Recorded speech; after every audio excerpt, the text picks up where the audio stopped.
So thanks for joining us. So if you wanted to tell us a little bit about your business and what you do. So my name is Lee Williams, owner at Elite Yard Worx, and what we do, we're a landscape maintenance company. So we do a lot of mowing of grass, a lot of snow removal, leaves, and just maintenance on anyone's property or your business. Curb appeal projects to help spruce the place up, and yeah, that's really it. Okay, and how'd you get started in your business? Um, whew. That was about like 4 or 5 years ago, and I was honestly looking for a business to start, and I didn't have a ton of money, Right. to be honest with you. So I was looking for things that had like a very like ease of entry, very low ease of entry, and this was one of them. And it was around the time where I had purchased my house, and so I was already buying some of this equipment to service my own house. So it was like, okay, we just spend a little more and maybe buy more commercial type equipment versus the Home Depot stuff, and that's really what birthed the idea and what started it. Okay, and then when it comes to purchasing the equipment, did you go and get a loan, or you had any way of kind of raising the capital in order to get started? No, man, it was everything. I mean, even up to this day, has really been out of pocket. At times, you use personal debt, and that's actually one of my goals for this year is to create business trade lines and things like that to help grow the business. But no, it started. I'll tell you, it started. I was in college at the time, and I got a tax refund, not a tax refund check, but like a student loan refund check. Yeah. And the check came, and it was $1,400, and that $1,400 went to buy my first lawnmower.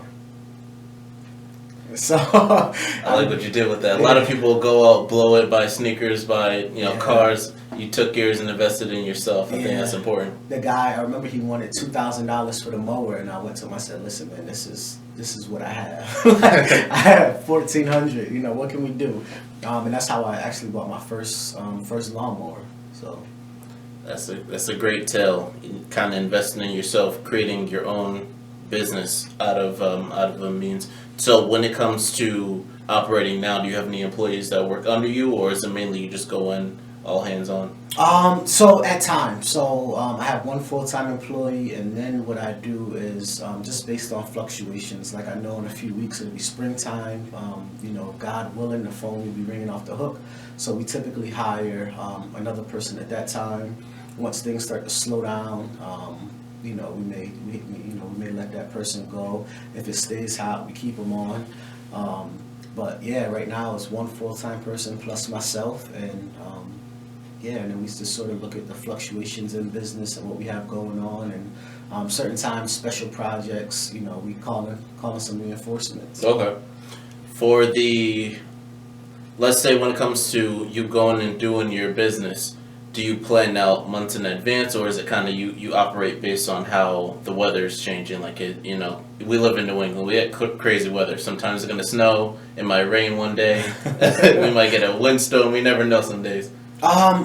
That's a great question. I think in terms of marketing I try to plan out way ahead. Marketing expenses, things like that, I plan way ahead.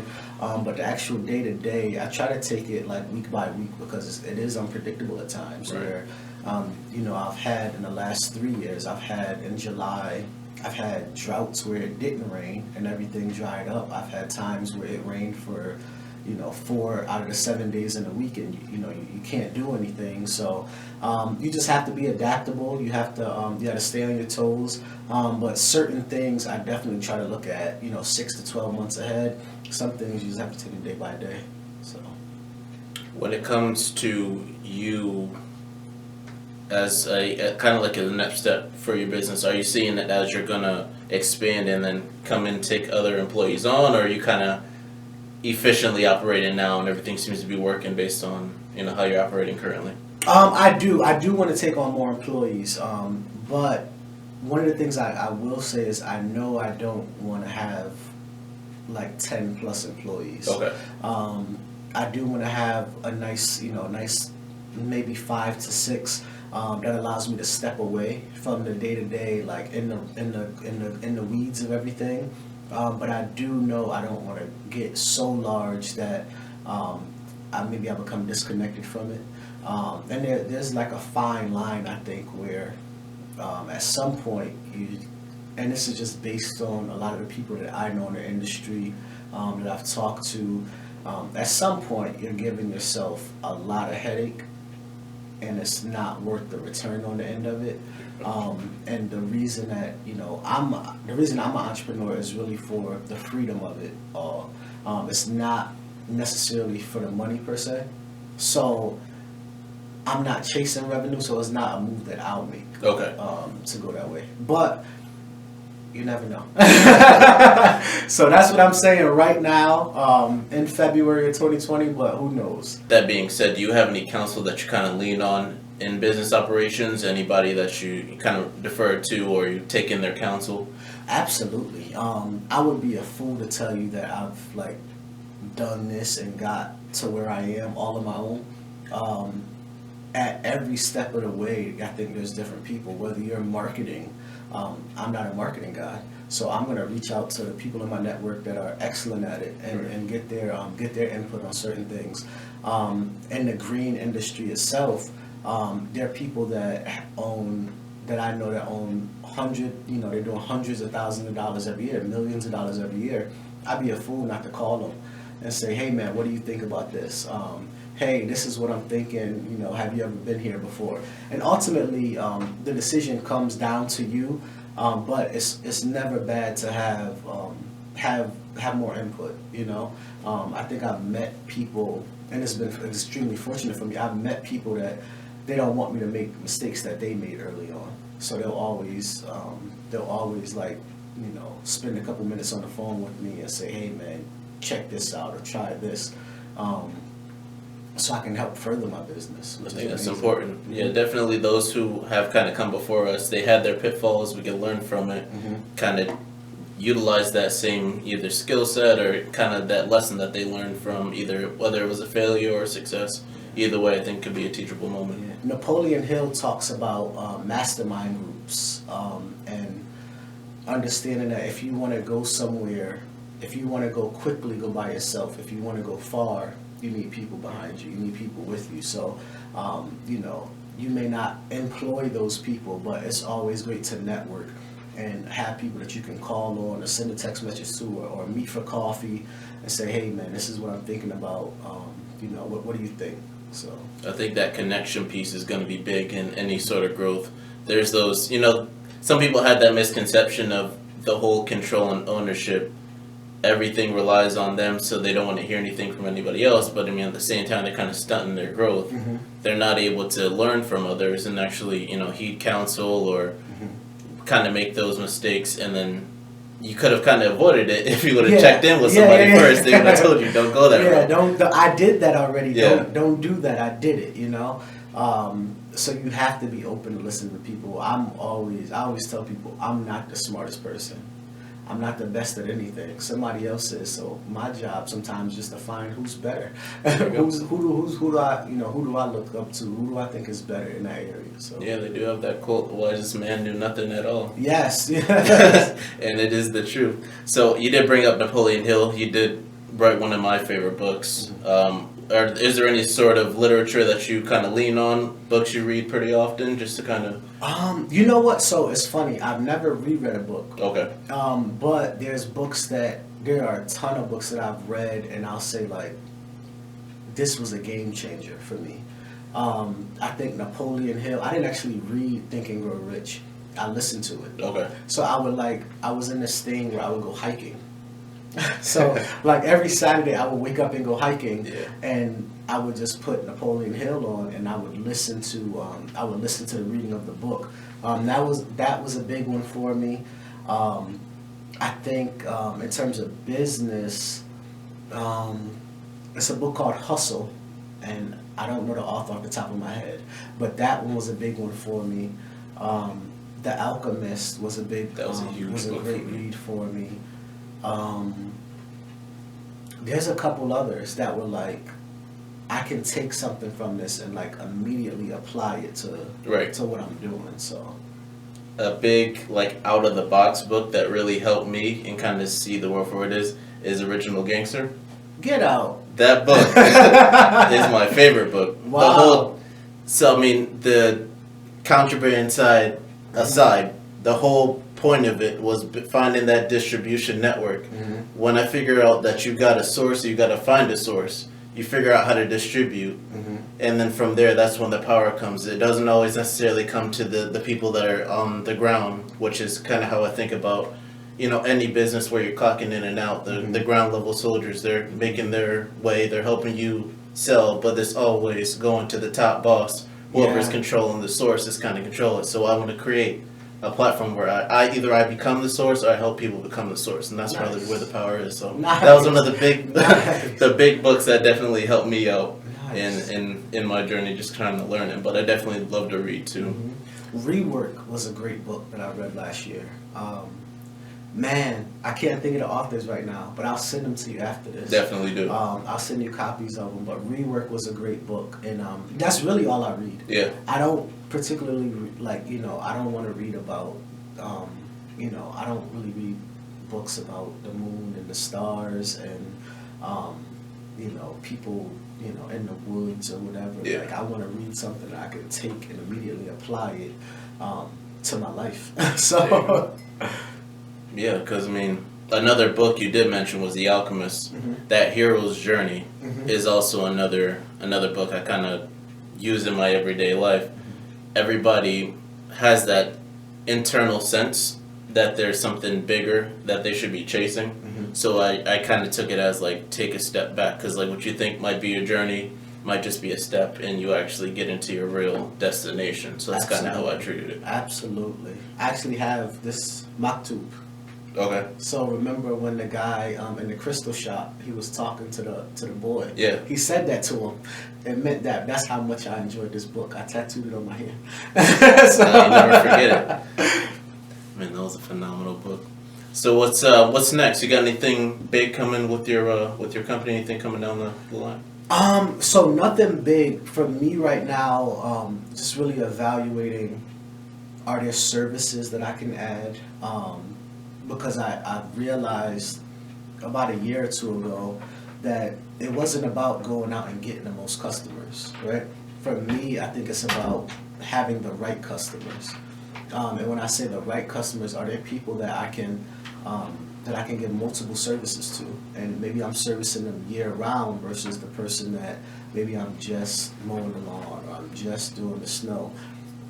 So if you get 50 to 60 people that you're servicing year round, that's better than 100 people that you're just cutting the grass for. There you go. So right now, it's just evaluating what are the kind of things that I can offer that will be wanted, sort of globally by a lot of people. So it may be, pesticides, to where you can do fertilizer and things like that. It may be more on the hardscaping side where I can start to build patios and things like that. So it's just looking at the numbers, looking at exactly what I have the capacity to do right now. Okay. And just figuring out what we want to do. And then for your services, is it kind of like you sign up for a subscription and you come and do the work for you kind of sound on as contracted with that particular person or property, or do you just kind of whatever they need you come in and handle it? I'm actually working on that right now too, because sometimes I confuse myself. Certain people want certain things. Right now, it's more of an a la carte of, hey, I want you to do X, Y, and Z. Okay. And that's what we do. I try to work with people that want a continuous service. Not that I don't mind a one-time thing, but I'm always thinking about longevity, right? If I get on the property, I want to stay there. So one of the things that how can I help you? How can I stay here? And just get as much done for you as I can. It's kind of sort of make your life easy. Yes. You can focus on the family and the this and the that, and I can make sure when you drive up in the driveway every day, it just looks amazing for you. Yeah. So that customer that's gonna keep hiring you, keep having you come back. That's definitely good to have those rooted customers that are. What are some of the ways that you kind of reach your audience? Social media is great because it's free in a sense. You can pay. I haven't explored those avenues, but Social media is great. For me, the best way that I reach people is word of mouth. It's you have a client or you have someone who's seen you working and they pass the information on to another person. Because when you get that word of mouth, one, it's free, right? And you already have your foot in the door with someone else saying, "Hey, I've seen what they can do. They do a great job." So it's like the deal is almost halfway done when somebody calls you because you were referred. That's true. So, what's one of your personal keys to success, would you say? I would say, man, just one, huh? Or if you have multiple, we'd like to hear them all. I would say one of them is to take care of yourself. And when I say that, I mean like your mental health, your physical health, everything in between. Like if you aren't taking care of yourself, you can't run a business. It's super important. So there's times where I'll be completely honest, like I get burnt out. The phone's ringing. You gotta work. You have a family. You have other obligations in other places, and you just get burnt out. So you have to absolutely like set boundaries and take time for yourself. There's times when you just have to put the phone down. That's important. And close yourself off. There's times you have to say, "Hey, you know what? I'm not working today. It's not happening." I'm big on Sundays, and I try everything in my power not to work on Sunday. Okay. I like close it off as family time. Are there times where I have to work on Sundays? Absolutely. But I know I need to like shift that self-care time in somewhere else. It's gotta be put in. That's one. I think one is to just trust the journey. If it's something that you are truly committed to and that you want to do, it's going to happen for you. It might not happen the first day. It might not happen the first year. But if you keep on going, my mother used to always tell me, if you put one foot in front of the other one, you'll eventually get where you're going, right? So I try to live by that, and every day isn't a great day, But if I just do a little something to move forward and progress, I'll be all right. I'll eventually get there. So I think those are like two big ones, because I could talk on that for like an hour. We got time. We got nothing but time. What else? I would say, But I definitely liked your keys. A lot of people, when they jump in, don't have that self-care. And that's when things kind of implode. You have to have that time to reset, recharge your batteries so you can be ready to go attack again. yes, yep. Like being in attack mode all the time is you're gonna burn yourself You'll out. burn yourself out, and then at that point, you're no good to nobody. Right. You're not good to anybody once you burn yourself out, and then it's that much harder to get back going. So you have to take care of yourself, whatever that means to you, because to everybody it means something different. That's right?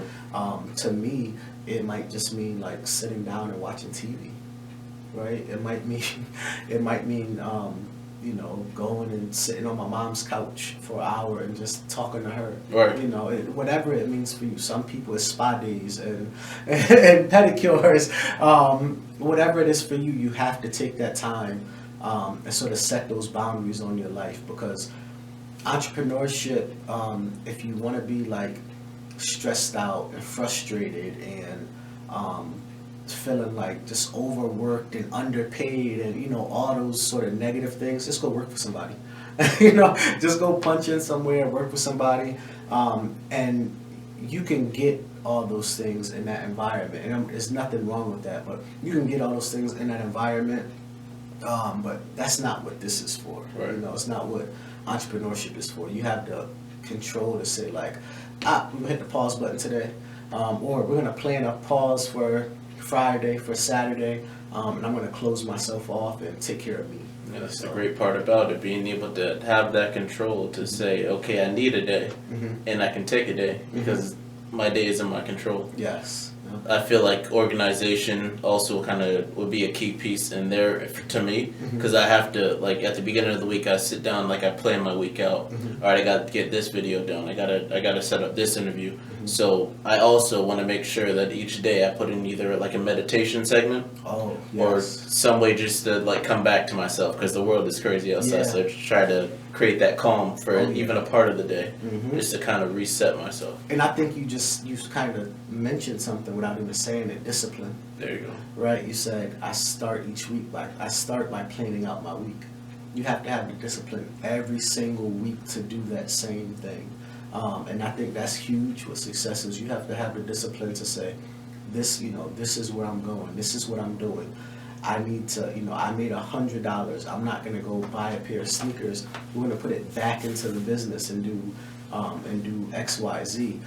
That's like huge. Discipline is huge. And again, nobody's going to knock on your door in the morning and make sure you come to work. So you have to have the discipline to get up every day and be doing like something productive. So in each step there's progress. Yes, yeah. Ties all back together. Yeah. There we go. So for plans later in the year, what I'm looking to do is see if we can do some sort of like networking events. So I definitely want you around, definitely to come in, speak on your personal experience throughout the year. So like at the end of 2020, everybody we did the interviews with, to have them come together, we do like a little summit or something like that. Nice. Definitely will want you back in, just like tell us what you learned throughout the year, new things you're working on. So that's definitely probably the next step, what I'm looking to do. Nice. At That's the end awesome. of the 2020. That's awesome. Yeah, of and course. again, that's another avenue of networking, right? Bringing all these people back to, bringing all these people together, really, because we're on here, but we're not on here together. Right. So bringing all these people together, and now they can meet. Exactly. So, Ultimately, I'm just trying to get everybody connected. Like that's the whole reason why I wanted to create my platform. Like I got like the TV shows I'm working on. Like there's movies, there's more shows to come. But ultimately, I'm just trying to shine the light on different people. Like you might have a service that somebody else might need, so then you guys are going to be profit. Like the winning feeling in me is knowing that other people are doing business. They've met new owners of different companies. They're connected. Now they're going to be working on a project together. That's awesome. kind of like that. That's awesome. That winning mentality that I'm looking to cultivate Nice. within my company, because there's the perception that everybody's for themselves, but then at the same time everybody needs help, and there's a lot of people that want to help people. Yes. So if we can kind of get those connected, we could change the kind of the narrative. Nice. Because That's so true. That's one thing I've learned is, especially like in this entrepreneurship journey, is that other people that are doing it, they want to help. They want to help people. Right. They want to help you. They don't want you making the mistakes that they made. Like they want to like grab you by the shoulder and say, hey, come with me. Right. So, and they want it, like people want to share information, which is amazing. I think that's the difference between like our age group versus people that are a little bit older. I think people that are older are they hold on to information, whereas I think we just like we share, Yeah. to try to help other people in our network and help people around us. So Yeah, I feel like social networking definitely plays a role there. It's so much easier to connect to people. You don't have to go out to like 5 events in a week to try to meet a whole bunch of different people. You send out a video, you're getting interactions on there. You can kind of pick and choose based on the services you need or you provide. You can find a different either a clientele base or like some other owners of different companies to work with. So I think that's a big factor. It's definitely helping us out now as well. Yeah. Blessed to be in that digital age. All right, so I definitely want to thank you for coming in today. That's all I have for today. Like I said, we'll be in touch about trying to get back together and regroup at the end of the year for our event, but definitely appreciate you coming in today. Man.